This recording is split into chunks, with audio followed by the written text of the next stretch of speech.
Oi,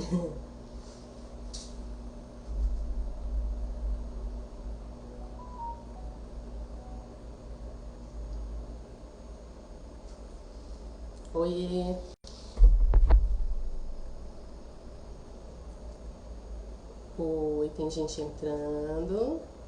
A gente já vai começar, tá? Sejam bem-vindos, bem-vindos. O professor Andresa tá por aí também, o Diego. Oi, é só você entrar e pedir pra compartilhar a tela comigo ao vivo, que daí você consegue. Peraí que eu já vou te chamar.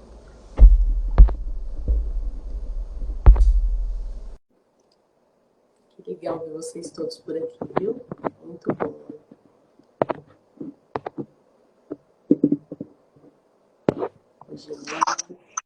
Pronto?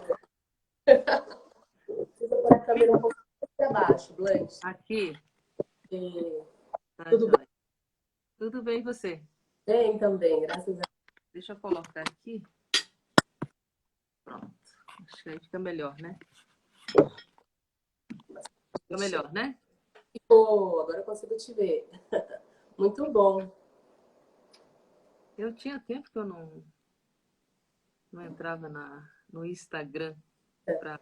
É a primeira vez que eu fico por aqui também, mas vai dar certo. Vamos lá. Acho que já tem um pessoal aqui. Oi, Márcia. Olha, faz tempo que eu não... Joás? Tudo bem, Márcia? Seja bem-vinda. Que bom. Joás eu conheço. Márcia também. Legal. Tem uma turma boa. A professora Andresa está com a gente, o Diego, Aí. a Geni tem que falar, né, da minha irmã. Família. Irani, Irani. E lições do luto também. Olha só quem tá aqui, a Stephanie. Muito bem. Oi, Raquel. Tudo bem, Raquel? obrigada. Bom, isso aqui dá a gente convidar gente boa para estar com a gente, e aí a gente vai trazendo a turma. Ah, é. Bom, muito bom. Sejam bem-vindas. Meu celular está apitando aqui para dizer que a gente precisa começar. Ok, vamos lá. Então, a gente vai começando. Oi, Yara, tudo bem? Seja bem-vinda. É bom ver você também. Boa noite, pessoal. Para quem ainda não me conhece, eu sou Lídia, sou psicopedagoga, teóloga, mestre em ciências da religião, comunicadora.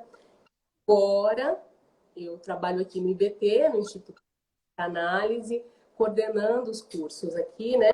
Tentando conhecer um pouco desse universo e coordenar as partes pedagógicas aqui do curso de psicanálise.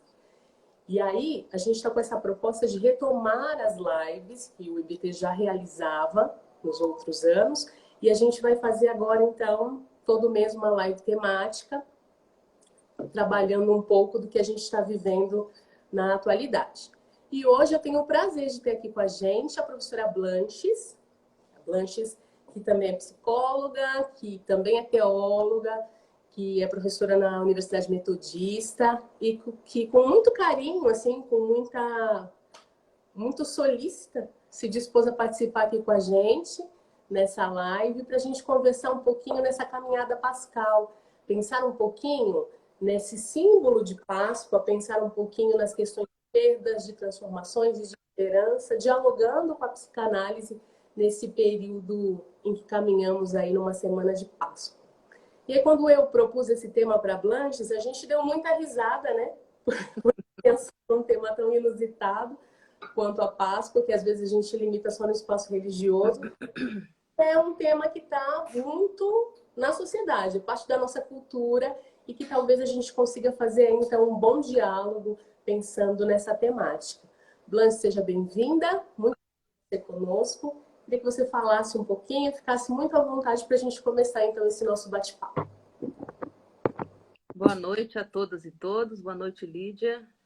Obrigada pelo convite e a vocês que estão entrando. Eu também localizei aqui um dos meus irmãos de sangue, o Eduardo, né? Um abraço para você, Eduardo, e a todos os alunos e alunas que eu estou reconhecendo aqui, ex-alunos e alunas também, colegas aí de trabalho.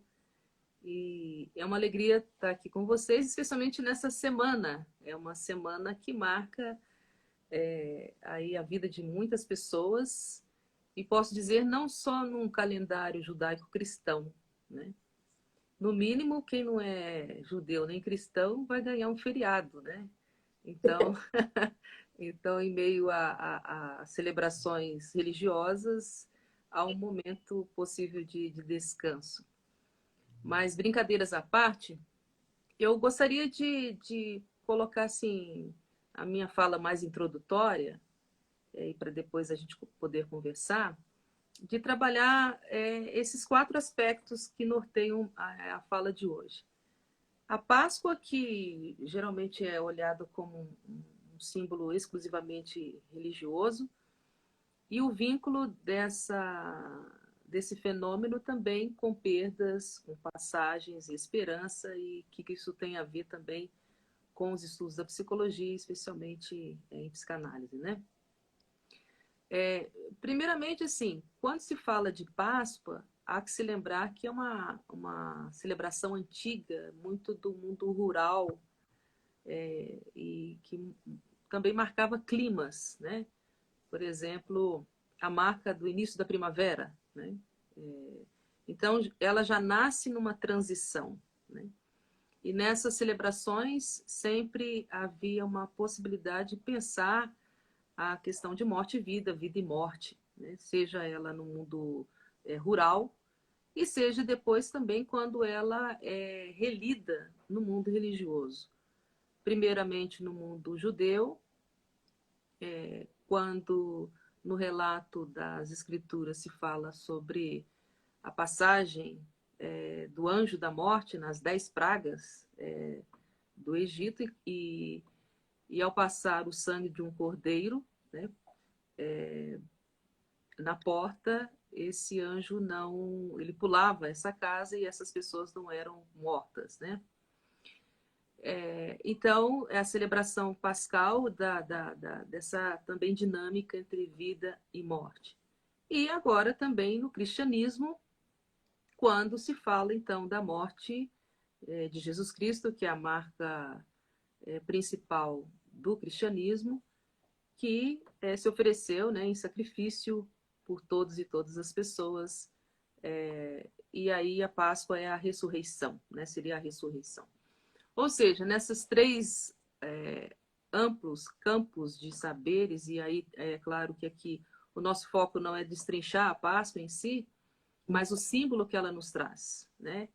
Ou seja, o ser humano sempre, nós como seres humanos, sempre procuramos entender esse fenômeno que é bastante inquietante, mas ao mesmo tempo extremamente inquietante, estimulante de pensar, que é o fenômeno da morte, e que é o fenômeno também de sabermos lidar com o valor da vida, né? É interessante que em todas essas festas, essas imagens da Páscoa, que vejam, necessariamente não tem a ver com o comércio que virou, né, hoje, a Páscoa, mas é pensar realmente o que significa viver. Nós somos convidados e convidadas também a pensar, dentro da nossa sociedade atual, o que significa isso. Eu não poderia também deixar de falar que não é só por conta da pandemia, né? Mas eu também não posso dizer que ela não nos aguça a pensar que a morte bateu forte nesses últimos 2 anos, e muitas pessoas tiveram o seu sofrimento, a sua paixão, né? A sua quaresma, e muitas tiveram que ressignificar a sua vida com uma Páscoa. Talvez não no como a gente vive no mundo religioso, mas de formas simbólicas, né? E aí vem um outro aspecto também dessa minha introdução, que quando a gente fala sobre isso, né, é importante dizer que acredito assim que temos aqui psicólogos e psicólogas me ouvindo também, nunca fomos tão procurados e procuradas nesse tempo de pandemia, né?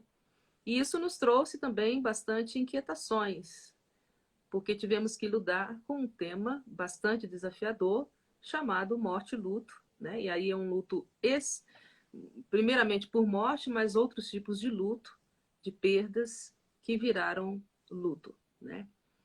E aí é interessante, né? Lembrando agora do um grande mentor da psicanálise, o Freud, ele tem um livro, né? Chamado Luto e Melancolia. Uhum. E é interessante, né? Eu estava revendo algumas coisas desse livro e também algumas leituras do Luto e Melancolia, exatamente porque o luto é a dor que você perde algo e tenta ressignificar essa perda em busca de outro algo, né? Mas nessas releituras que são feitas no pensamento original de Freud, o luto é a dor que você vivencia paradoxalmente com uma certa esperança de você encontrar outros caminhos de manter viva essa pessoa dentro de você, né? A melancolia não, a melancolia ela é algo que é cadente, ela continua, parece que nunca vai ter uma possibilidade de ressignificação. Por isso ela se torna, às vezes, o desespero, né? Então, essas primeiras considerações de Freud nos ajuda também a pensar, né? Existe um psicanalista, aliás, existiu, ele infelizmente já faleceu, chamado Zeferino Rocha. Ele tem um texto muito interessante que ele fala sobre esperança em psicanálise, porque os psicanalistas, as psicanalistas são acusados e acusados de não falar muito de esperança, mas falam, né? E ele fala que justamente essa esperança ela é encontrada em meio às perdas, né? Como a gente lida com as perdas. Então, assim, quando a gente fala de Páscoa, que é essa questão de morte e vida, vida e morte, nós vamos adentrar nesse mundo das perdas. E a Páscoa, veja, ela coloca perda e esperança como dois lados de uma mesma vivência, né? Só que, óbvio, a gente precisa primeiro conversar sobre perdas, né? Que é, paradoxalmente, no mundo religioso, um grande desafio.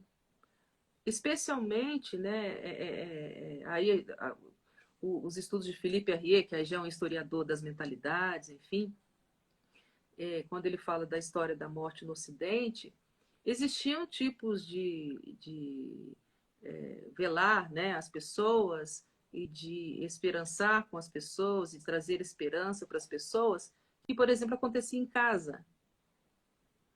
Depois, né, que é a chamada morte mais doméstica, né? E depois, quando foi avançando até chegar hoje, a gente fala de uma morte interdita. Quer dizer, é proibido falar de perdas. Sim. Então, no mundo que a gente vive hoje, né, isso mesmo antes da pandemia, não vamos colocar a culpa toda na pandemia, né? A gente vê isso muito forte. Então, quando eu falo de perda, parece um tabu hoje. Morte, então, piorou, né? Então, e pessoas enlutadas, elas ficam, então, no mundo que a gente vive hoje, especialmente no século XXI, isoladas, né? Com a pandemia, isso explodiu. Não teve como esconder mais a morte, não teve como esconder mais o luto, essas perdas. Então, é interessante que o fenômeno da Páscoa nos convida a visitarmos de novo o que significa essas perdas para nós. Uhum. Eu sempre falo, né, que não tem como você falar de Páscoa sem passar pela morte, né? Então não tem como vivenciar só o domingo, né? Que todo mundo às vezes gosta daquele almoço, né, especial, enfim, se não pensarmos, por exemplo, no símbolo da paixão, né? Desse sofrimento, dessa dor, né? Que muitas vezes a gente esconde nas nossas casas, nossas casas internas, como o próprio Freud falava, que pouco às vezes a gente conhece, né, essa própria casa, e ali fica. E é claro que fica como marca do nosso inconsciente, mas que em algum momento isso vai aparecer. seja em sonho, seja onde for. Inclusive, eu ouvi uma pesquisa, que eu depois quero me debruçar sobre ela, de vários psicanalistas no Brasil, que começaram a fazer pesquisa sobre sonhos na pandemia. O que as pessoas sonhavam, né? E era interessante, eles estão ainda, esse grupo, né, que é da USP, da Federal lá do Rio Grande do Sul e uma outra, acho que é o FMG, e começaram a analisar os sonhos, e os sonhos são muito parecidos, porque é aquele sufocamento por não poder falar, é por não poder se expressar, né? E quando a gente não consegue se expressar, a gente reprime. E quando a gente reprime, isso pode virar, inclusive, uma doença física e também isso pode nos adoecer psiquicamente. Então, vejam, quando a gente fala de perdas, nós somos convidados e convidadas, nesse momento pascal, a pensar, a mergulhar mesmo. Muitas vezes a chorar, a lamentar, né? A colocar para fora, porque isso faz bem, né? Aliás, uma das dimensões que o próprio Freud coloca no seu pensamento foi a possibilidade das pessoas falarem livremente, né? Sem censura, sem esse proibido, né? Então, expressar isso. Uma outra dimensão que eu gostaria também de falar na nossa conversa é sobre as passagens, sobre as transições. Né? Quando a gente fala sobre perdas, nós não podemos ficar só nela. Né? É importante a gente conversar, a gente partilhar, a gente lamentar, mas as transições, e aí a psicologia, a psicanálise tem muitas coisas interessantes sobre isso, né? Sobre os processos de transição. Tem um autor que a Lídia sabe que eu gosto bastante, chamado Winnicott, e ele falava dos fenômenos transicionais, de transição. Um deles, por exemplo, que aí as crianças nos ensinam bastante, é o brincar, é o lúdico, é a criatividade. O Winnicott já olhava a questão das perdas e do luto como possibilidade de você ressignificar a sua relação, por exemplo, materna com a mãe, né? Mãe no sentido não só sanguíneo, né? Mas a pessoa que cuida, que cuidou de mim de uma forma lá atrás, primitiva. Então, as transições, elas são importantes porque diante de uma perda, qual que é o desafio, né? E o é o que pode nos paralisar. Então, eu posso lamentar, eu posso chorar, mas existe a passagem, né? E essa passagem, veja como que tem uma ligação com a palavra, o significado da palavra Páscoa, né? Que é passagem. Essa transição. Ou seja, esse espaço de criatividade, que inclusive pode estar em vários lugares, na arte, né? No brincar, numa conversa, num diálogo, na própria psicanálise, né? Na própria psicoterapia em si, no geral, é um espaço, então, de fazer essa transição, né? Ou seja, ficar no campo da perda pode ser um espaço em que a perda vai se avolumando e vai tomando conta desse espaço de tal forma que eu vou deixando de existir e a perda fica maior. A passagem, esse convite, sim, como que eu posso, então, ressignificar o que foi perdido e para uma memória de quem se foi ou do que se foi, e isso pode continuar, então, vivo, mesmo que ausente. Né? Tem um autor que trabalha com o tema do luto, o Colin Parks, ele tem um texto chamado Amor e Perda, muito interessante. Ele fala que quem ama precisa ter a capacidade de perder e ressignificar essa perda. Ou seja, eu tenho que deixar o outro ir, deixar a outra pessoa ir. Isso também, esse um processo de apego e desapego. Ele está muito ligado a um outro pensador chamado John Bowlby, né, que tem uma trilogia, né? Uma delas é a questão da perda e o apego, né? Então, eu me desapego para apegar, né?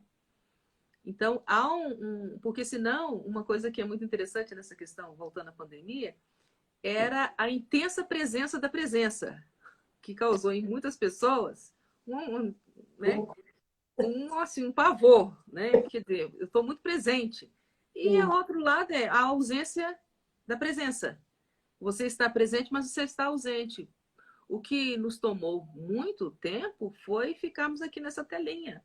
Os nossos familiares aqui, né, do nosso lado, para lá, para cá, e eu sem tempo, né? Porque também aí a outra coisa é o mundo do trabalho que a gente tem que entrar, né? Então, então eu não posso nem ter a presença presente o tempo todo, nem a ausência ausente o tempo todo. É um balanço, né? Isso é uma fala mais de Winnicott, né? Eu tenho que intermediar isso. Então, essas passagens, elas são importantes e talvez seja o aspecto mais desafiador quando a gente liga tudo isso, né? Tanto a psicanálise como a questão da Páscoa, porque é o momento que às vezes as pessoas elas acabam desistindo. Ou elas ficam num polo ou podem ficar no outro. Querem ultrapassar, na verdade, não passar. Elas querem ultrapassar. E não passar porque é o momento em que você vai ressignificando e elaborando, que é uma palavra bem da psicanálise, né? Elaborando a perda. Para isso, a gente chegar no que se chama esperança, né? E voltando àquele psicanalista, o Zeferino Rocha, que eu mencionei antes, ele fala de algo muito interessante, né, sobre a esperança. Ele fala que esperar não é espera, mas é caminhar na visão da psicanálise, né? Especialmente quando ele faz uma releitura não só de Freud, mas de outros psicanalistas como a Klein, Melanie Klein e o Winnicott, né? E ele também diz o seguinte, que esse caminhar é o grande desafio, né, de cultivar essa esperança, né? Ou seja, a esperança não é algo que está lá no futuro, é agora, ela acontece agora, né? Ou seja, a esperança que é esse caminhar, não é espera, mas é caminhar, é dar continuidade a essa vida de alguma forma. Lembrar, trazer à memória, obviamente, esse luto, essa perda, mas o que significou isso na nossa vida como marca histórica da nossa existência, mas também não é esquecimento, ninguém esquece, é memória, né? Mas também como que essa pessoa, esse algo que eu perdi, porque pode ser também um projeto de vida, pode ser, né, um trabalho, pode ser várias coisas, né? Mas essa pessoa dentro de mim, como ela pode me inspirar também a continuar. Então, essa esperança, ela se torna um desafio de movimento, né, da vida, que sem uma atuação terapêutica é impossível, né? Então, atuação terapêutica, eu não estou falando só dos psicanalistas, né? E das psicanalistas. Eu estou falando de uma atuação terapêutica em comunidade, em conjunto, que era muito presente nas festas, e é presente nas festas pascais, né? Que é uma grande celebração. Então, a terapêutica, ela também se dá, obviamente, em comunidade, né? E uma coisa interessante que aconteceu nesse período é a tentativa também de oferecer um serviço amplo para a população, né? Da psicologia, né? Da psicanálise. Então, você tinha, assim, grupos, psicólogos oferecendo seus serviços.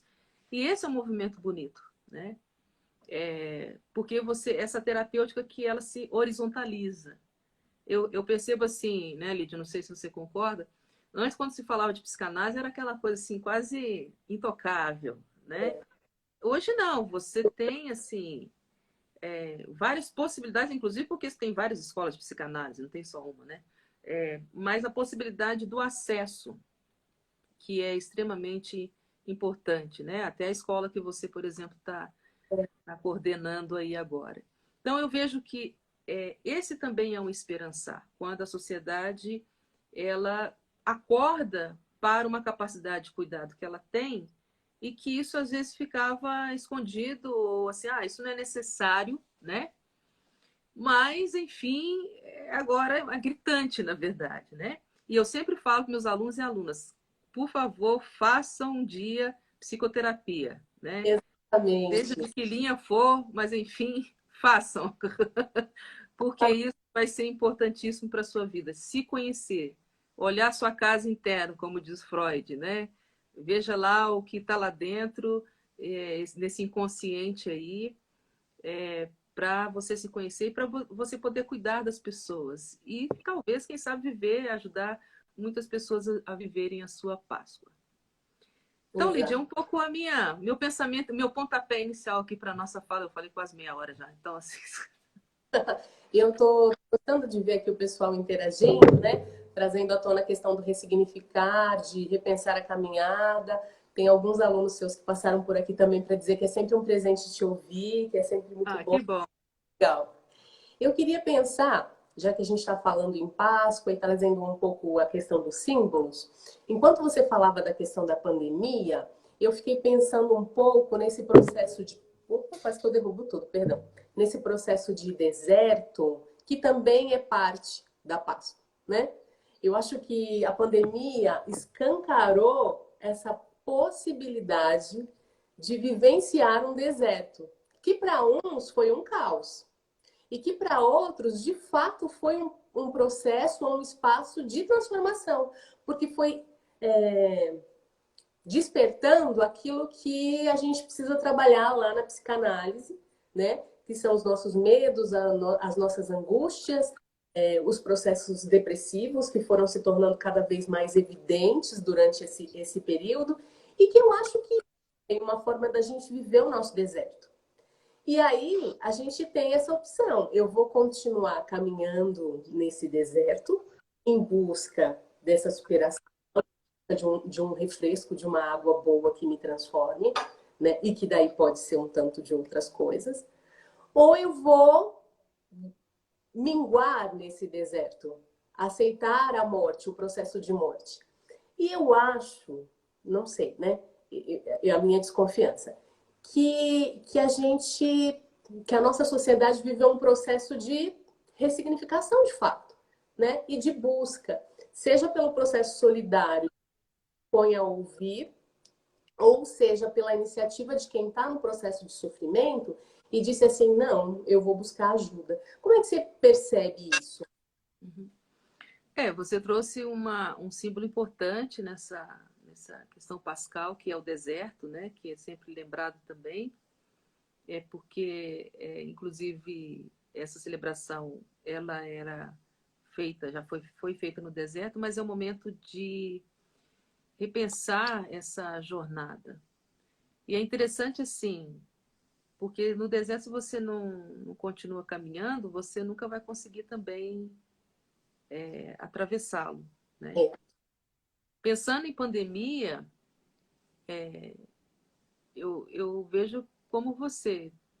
Tem pessoas que conseguiram ressignificar e trouxeram esse, esse desafio, né, para a sua vida, seja ela em que sentido for, né, e ressignificaram relacionamentos, sentido de vida, ressignificaram esperanças, né? Agora, teve pessoas que elas pararam no deserto Uhum. e ficaram lá, né? Porque o oásis que dizem que tem no deserto é uma ilusão, né? Te ajuda até, olha que legal, né? É isso aí que eu quero, né?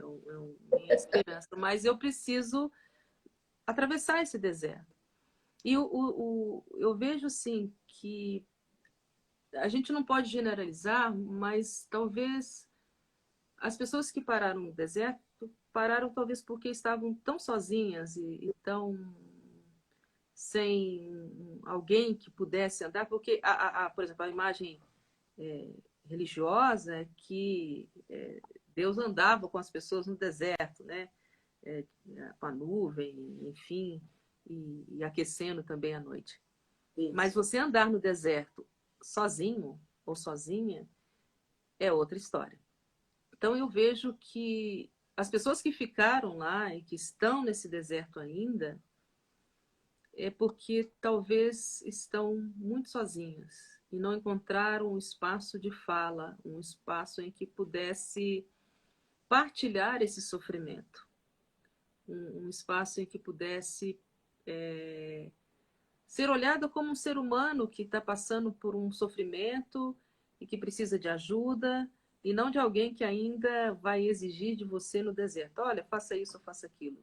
Sim, sim. Mas você precisa ser cuidado e cuidada. Isso que você traz também, Lídia, veio muito à tona na pandemia. Não sei se você se lembra, e quem está aqui nos ouvindo, que primeiramente os profissionais de saúde, né, que incluindo os psicólogos e psicólogas, começou a faltar. Sim, Infelizmente começaram a morrer muitos, né? E as portas de trabalho que começaram a abrir, ninguém queria ir, né? Então, ou seja, isso é o quê? Falta gente para cuidar, né? é. De outro lado, né, quer dizer, também essa necessidade, né, de ser ouvido. Eu sei que muitas pessoas, né, por exemplo, no mundo religioso, né, foram acionados também, e acionadas, como é que eu entendo esse tempo agora, né? Sim. Então, a sociedade também, ela levantou um clamor assim, precisamos de alguém que nos cuide. É. Então, eu vejo que isso também é uma questão do sofrimento, ah, porque é um sofrimento, muitas vezes, que ele é vivenciado a sós. Ou quando ele é vivenciado de uma forma de desistência, né? Então, eu desisto porque eu não tenho mais forças. Essa foi, pelo menos, minha observação. Não estou entrando no específico da vida de cada pessoa e etc., né?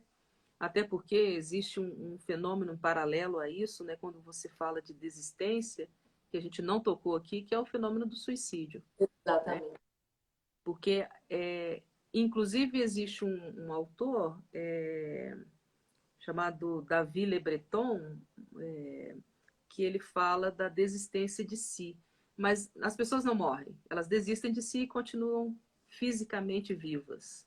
Sim, sim. Então, é como se o corpo fosse um grande invólucro. Então, esse tema ele é bastante instigante para a gente, né? Existem vários desdobramentos dele, porque realmente há uma necessidade ampla de cuidado, né? E hoje há um interesse muito grande das pessoas poderem entender o fenômeno humano, Sim, especialmente a partir da psicologia, né? exatamente. E aí acho que tem um outro símbolo pascal que também pensar esse processo e que eu fiquei pensando nele enquanto você ia falando, né? Porque ele exige um esforço e exige coragem, né? Que é, por exemplo, essa metamorfose de lagarta e borboleta, que são símbolos muito fortes, né? Quando a gente pensa em Páscoa, essa passagem, essa metamorfose de lagartear até entrar no casulo para transformar-se em borboleta uma coisa muito forte, né? Um símbolo muito presente. Tem também, alguém já compartilhou ali no nosso chat, que também é um símbolo, né? Essa disposição de procurar um sol, né? De procurar uma direção. A psicanálise ela faz essa provocação, né? Eu vou ficar com o símbolo da lagarta. Ela faz essa provocação em nós. Eu faço análise há muito tempo.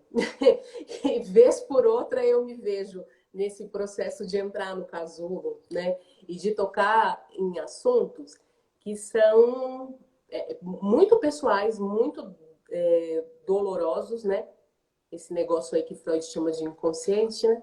E que mexe tanto com a gente, mas que é um processo extremamente necessário para que a gente possa viver essa metamorfose. Eu acho que antes da pandemia a gente tinha um preconceito muito grande em pensar em análise, em pensar em terapia. E agora, por conta desse processo e desse deserto que a gente passou, ou desse casulo que a gente entrou forçadamente no período denso da pandemia, a gente foi obrigado a pedir ajuda ou viver essa situação e experimentar. Isso. Eu queria que você falasse um pouquinho pra gente, assim, dessa possibilidade Uhum.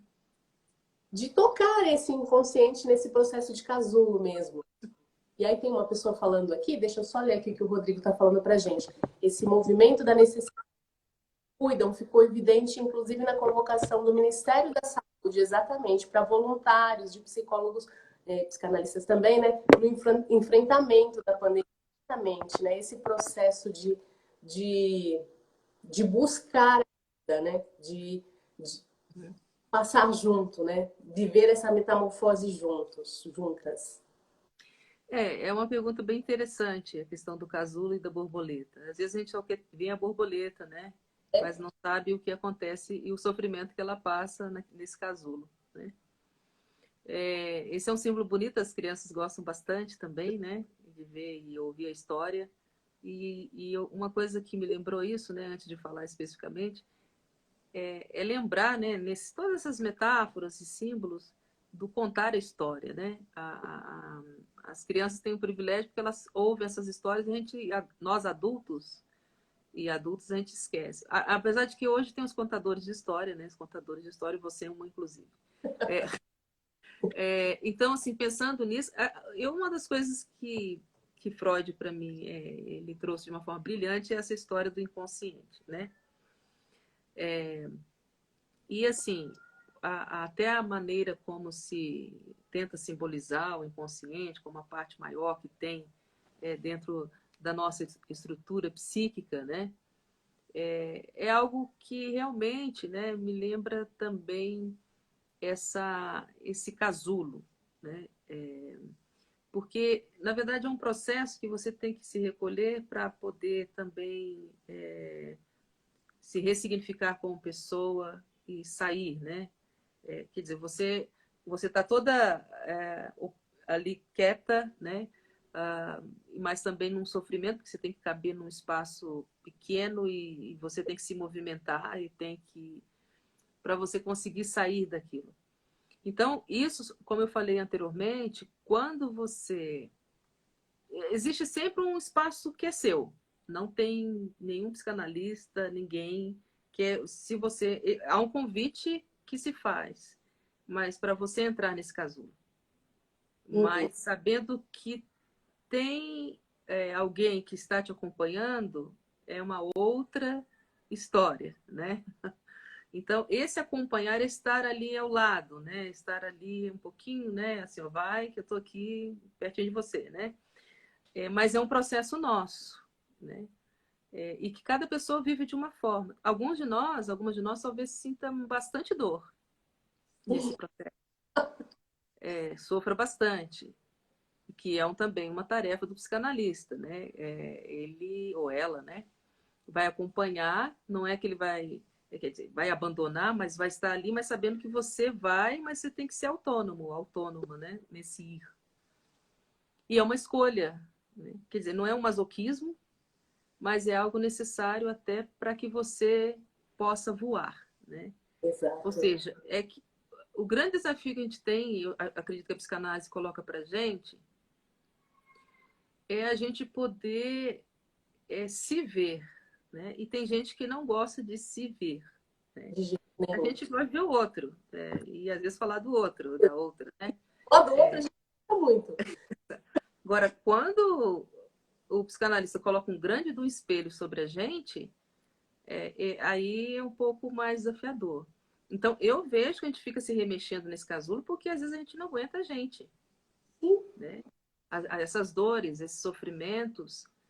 Então, esse recolher é muito interessante porque ele é um símbolo muito forte na Páscoa, né? Esses momentos de recolhimento, né? E aí vem medos, Uhum. algo que muitas vezes a gente não admite que tem, mas a angústia, que é uma palavra básica na psicanálise, né? Quer dizer, como é que eu lido com essa angústia? Que é interessante, né? A Covid, né? Uma das coisas é que ela tira o ar, a angústia também tira, Exato. né? O chamado transtorno, por exemplo, de ansiedade, ele sufoca a pessoa, né?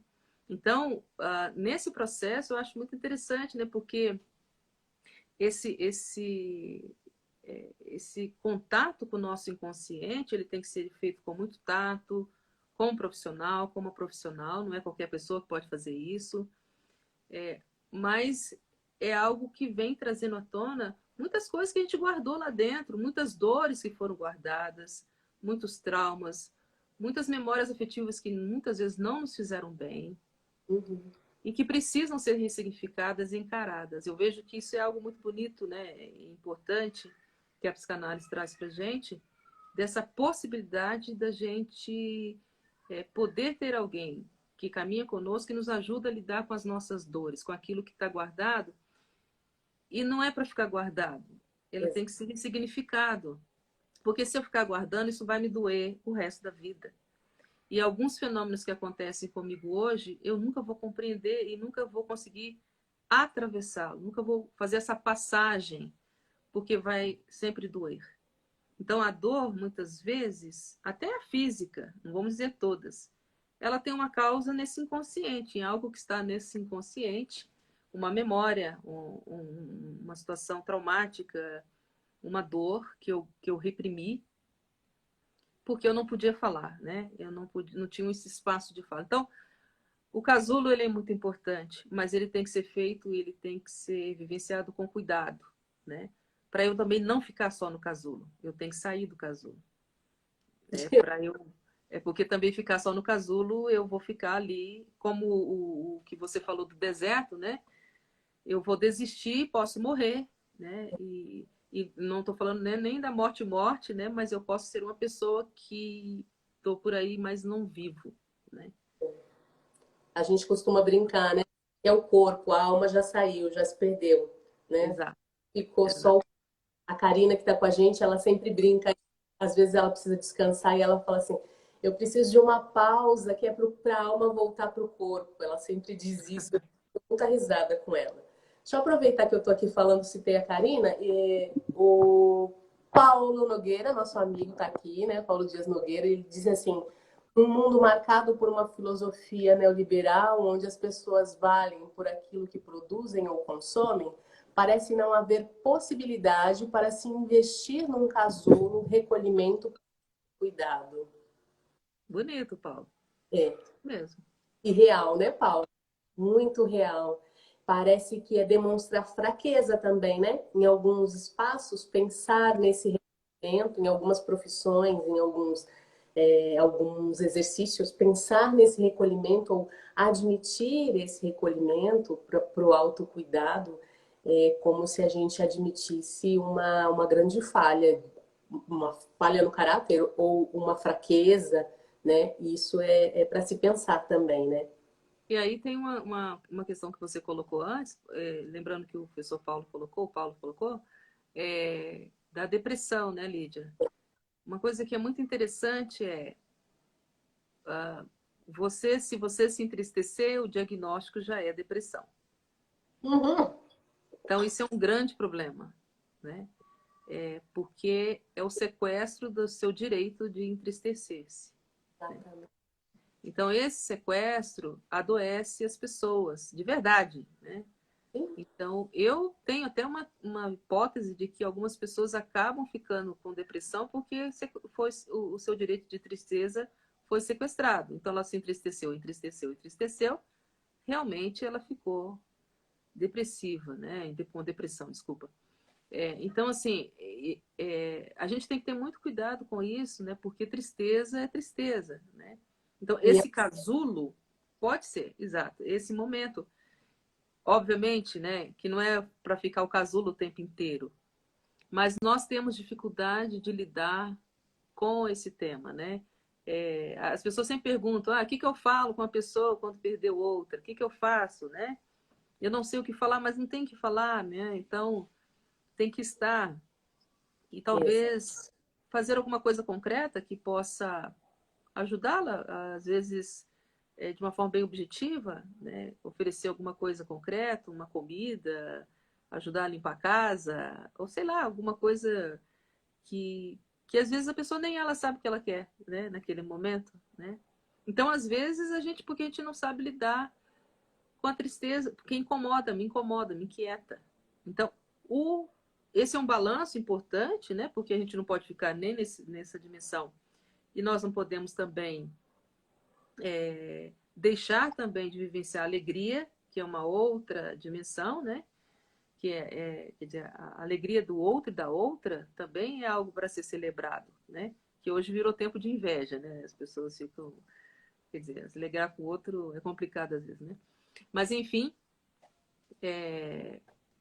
esse é um desafio muito grande que a gente tem também, né? Você poder se entristecer no mundo de ostentação da alegria. Exatamente. Então, é ostentação da alegria, mas, quer dizer, eu só falo coisa boa. Exato. Agora, vem aqui que eu vou te falar outra parte, né? Que, aí, quando eu começo a falar outra parte, não, peraí, então... A capinha tá linda. Deixa eu mostrar como é que foi esse processo, né? Então, essa ostentação da alegria, ela é muito complicado, né? Desculpa, nem da alegria eu colocaria. A ostentação da felicidade.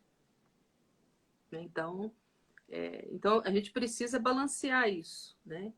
Porque é possível a gente ser feliz e contente, mesmo em meio a todo o nosso processo pascal, né? Todo esse processo psicanalítico, enfim, né?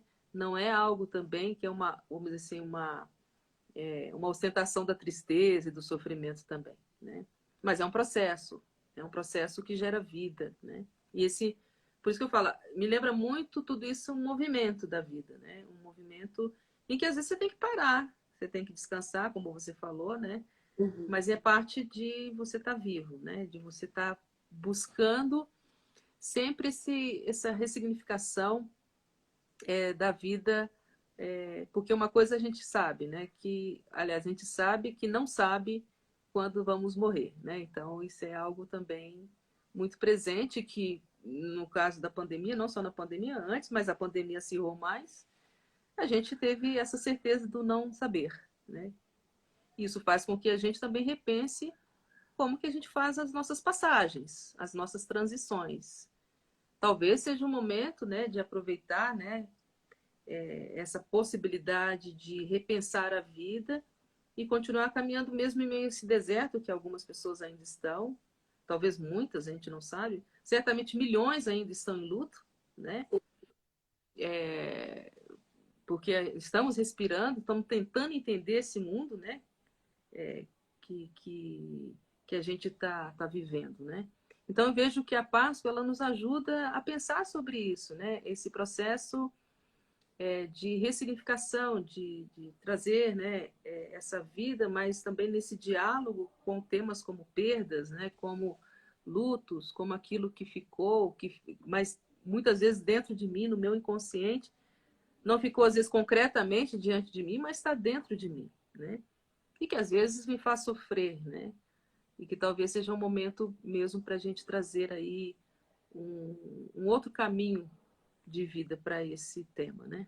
Exato. Eu queria colocar duas coisas, né? A gente foi falando dessa história da certeza de que um dia tem a morte, né, no caminho. E aí eu lembrei de uma charge que eu usei outro dia na aula. A Beatriz está aqui também, acho que foi com a turma dela que eu usei.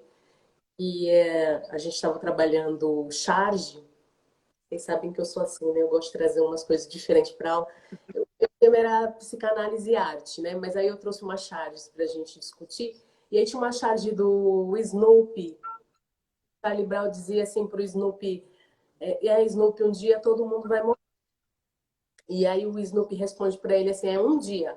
Em todos os outros a gente vai viver. Eu acho isso fantástico. Eu trago isso Sim. para a vida o tempo inteiro, né? A única certeza de fato que a gente tem é que um dia a gente vai. Mas até lá a gente precisa trazer um movimento, né? Buscar esse movimento, buscar essa transformação, essa possibilidade de vida. E que é fundamental, né? Para que a gente prossiga. Eu tinha anotado alguma coisa que eu já me perdi. A questão da fala, né? Essa possibilidade bonita que, que a análise nos traz, né? A livre associação e a possibilidade de falar, de trazer à tona aquilo que, vez por outra, a gente vai focando, né? E aí, tanto faz se é a euforia ou se é a tristeza, mas essa possibilidade de fala e que deve ser valorizada em todos os espaços, isso é fundamental, né? Para que a gente viva o processo pascal. Deixa eu ler aqui, que senão a gente vai passando. Queria agradecer ao pessoal do Instituto Bauman, que está com a gente também, que elogiou aqui o caminho. O Bauman, trabalhei com eles um bom tempo e a gente pôde experimentar muitas coisas bacanas no processo pascal também, dos meninos em dependência química, em processo, né, de tratamento. A Kalinde está por aqui, e a Kalinde diz assim pra gente, ó, faz tempo que a gente não vê pelo menos eu, faz tempo que não vejo a Kalinde. Saudade, Kalinde. Ela diz assim, a Páscoa me lembra que podemos sofrer. E graças a Deus a Bíblia nos ensina que podemos chorar, entristecer, e Jesus entristeceu antes de sua passagem. Mas posso também ressignificar o meu sofrimento e aprender com ele e posteriormente partilhá-lo. Exatamente. E aí o Rodrigo vai dizer assim, a demonstração da tristeza do outro gera incômodo nas pessoas felizes que assumimos. Exatamente. Muito bom. Que bom ver vocês aí, Kalinde, Rodrigo. Também passou por aqui, eu anotei. Quem mais? A Gilmara passou A também. Gilmara? Deixou um recadinho bonitinho aqui. Passou. E tem bastante gente. Que legal encontrar vocês nessa nossa caminhada pascal, nesse nosso processo de passagem, né? É bom encontrar as amigas e compartilhar essa boa. Mas, Lídia, eu queria falar então mencionar sobre essa última observação que você fez sobre a questão da fala, né? Isso é uma dimensão interessante, porque nós trabalhamos aí a questão da linguagem, né? Uma coisa que a Páscoa traz para a gente são muitos símbolos, né? Nós conhecemos, assim, talvez os principais que ficaram aí marcados na nossa sociedade ocidental, né? Mas é interessante que os símbolos da Páscoa sempre lembram um convite a repensar a vida que ela é partilhada com outra e com a outra. Aí surgem as linguagens. Linguagem para comunicar. Agora, o que é que eu estou comunicando? Agora, quem está recebendo essa comunicação, como eu ouço, né? Uma das questões mais interessantes, eu me lembro que o meu primeiro analista, né? Eu nunca tinha, eu era estudante de teologia e psicologia ao mesmo tempo, né? Tinha um divã, né? E a primeira fala que ele disse, olha, você me orientou, né? Você pode falar aquilo que você quiser, né? Eu falei assim, mas ninguém nunca falou isso comigo que eu podia falar o que eu queria. Então, assim, mas isso me marcou, né? De uma forma bem interessante, porque eu vejo que essa expressão, essas linguagens diferentes, porque se fala de muitas formas. E o grande desafio de um processo psicanalítico, vamos dizer assim, psicoterapêutico, é justamente oferecer esse espaço de fala e de voz do outro e da outra, né? Então, era justamente, eu vejo que até na história da própria biografia do Freud, né, quando ele faz lá as residências dele, né, e me lembro do Breuer, né, Joseph Breuer, que é um dos médicos que ele trabalhou, e é que ele começou a se despertar para essa questão da palavra, mais ainda, né. A gente não pode esquecer que, de uma certa forma, Freud tinha um pezinho semita, né, essa questão da palavra, né? Tanto que ele escreveu lá Moisés e Monoteísmo, Totem e Tabu. Então, ele pode ter as críticas dele, né, ao mundo religioso, mas ele tinha essa perspectiva da palavra, porque no próprio mundo judeu, né, e depois o cristianismo herdou isso, essa questão que no mundo religioso chamava cura pela palavra, mas também, quer dizer, o processo terapêutico pela palavra. Então, de você oferecer aquilo que muitas vezes te é sequestrado.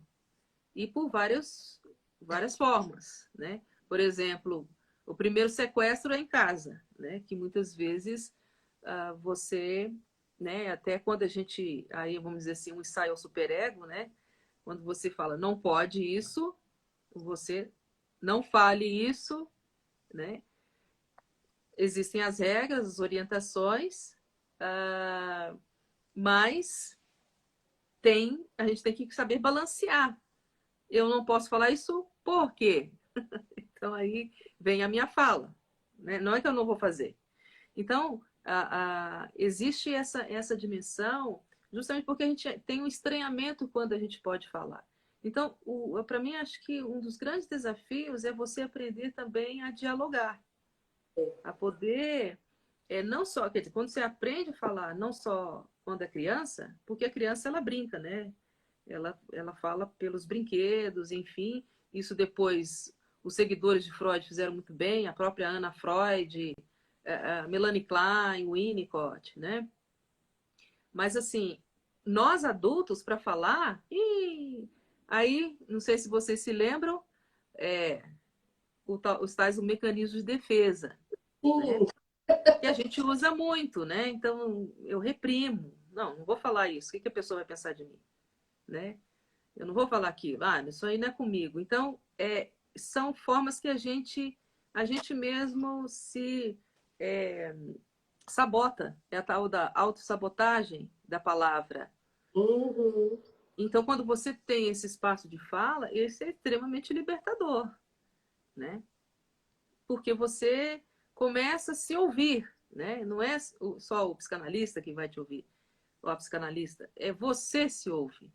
E aí, às vezes, você se assusta quando você se ouve. Então, a Jenny estava falando no chat que ela ficava muito brava com a psicanalista dela, com a terapeuta dela, porque só ela falava, né, na análise. Aí a Kalindi entrou aqui e falou, Jenny, essa cena eu falei com a minha terapeuta, nossa, você não fala nada? E ela respondeu, é que eu prefiro te ouvir. E é muito isso. Esse exercício de você, né? Então, Sim. que demora, a gente precisa se ouvir, né? A gente fica muito incomodado, de fato, com os analistas, com os terapeutas, com os psicólogos, porque eles não respondem. E a gente vai para a terapia acreditando que a gente vai encontrar uma receita pronta, né? Sim. Um manual de como fazer. E não tem. Não Sim. tem.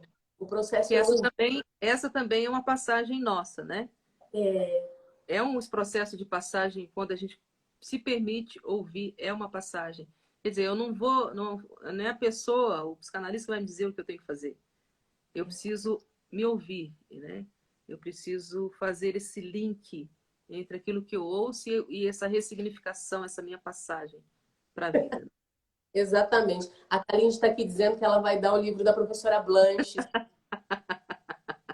Eu amo esse livro, Kalindi. De vez por outra eu uso por aqui também. E uso na pedagogia também. Na Muito bem, cara. muito a escuta acolhedora, né? E aí, essa escuta libertadora que nos cerca na teologia é bem bacana. O Kleber passou por aqui, deixou um abraço para mim, para você.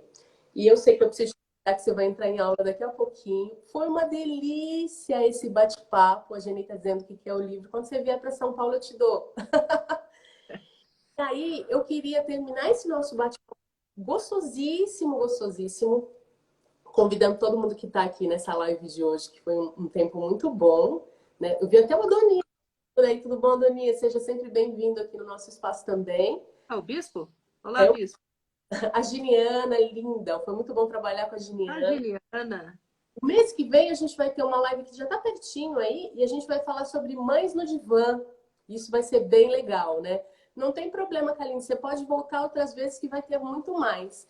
E eu queria terminar essa nossa live com um dos símbolos de Páscoa assim, que eu mais gosto, que é, claro, o chocolate. Aí eu quero trazer esse símbolo porque eu ganhei da minha irmã, que está aqui também na live, a Lila, um pé de cacau, né? E a gente plantou, né? Eu estou morando na roça e aí a gente plantou esse pé de cacau. E aí a gente trabalhou com as crianças o que era o cacau, né?